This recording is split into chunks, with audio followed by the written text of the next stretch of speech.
do you think this holds true only when a certain quote unquote right wing fascist government is in place? Or is this like a general attitude that the press carries, and now even some policymakers carry against India, that goes beyond Modi or the Bharatiya Janata Party for that matter? Thank you, Sharon, for inviting me to this show. And in fact, that's what exactly I was thinking before this show. Now, when you look at the Western media's coverage, there is a difference between the coverage in terms of pre-Modi and now that Modi is here. There is a difference in the sense we were, of course, the slumdog millionaires. As you mentioned, we are the slumdog millionaire people. We are exotic, we are uncivilized, we are poor, we are corrupt, we are, it is everything is dirty. If you remember the kind of coverage the British media in particular was doing around the time of the Commonwealth Games. And it was horrible coverage, but we were harmless. Okay, now the change that has taken place is that now we are being portrayed as being harmful.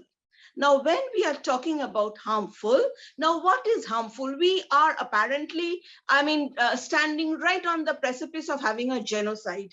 Just imagine that a country like India, where we are talking about, say, 1.3 billion people, out of which maybe the Muslim community is around 14%, 15%, or 20%.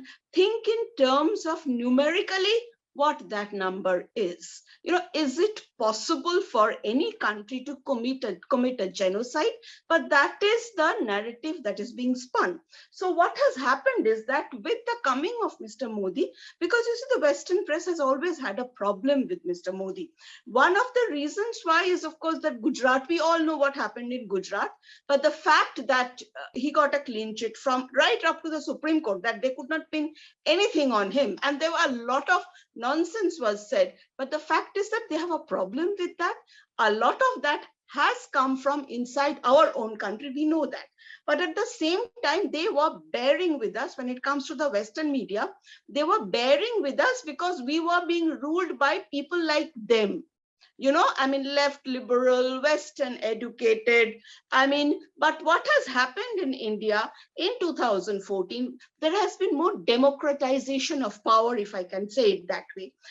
Power has actually gone to the people beyond a certain family, beyond a set of family, beyond this Oxford educated, beyond the Harvard educated. These are people who have come from the grassroots. So this is a huge change. So what has happened is that, and along with that, what is hurting their sensibilities is that these people are openly, they're not apologetic about their religious identity.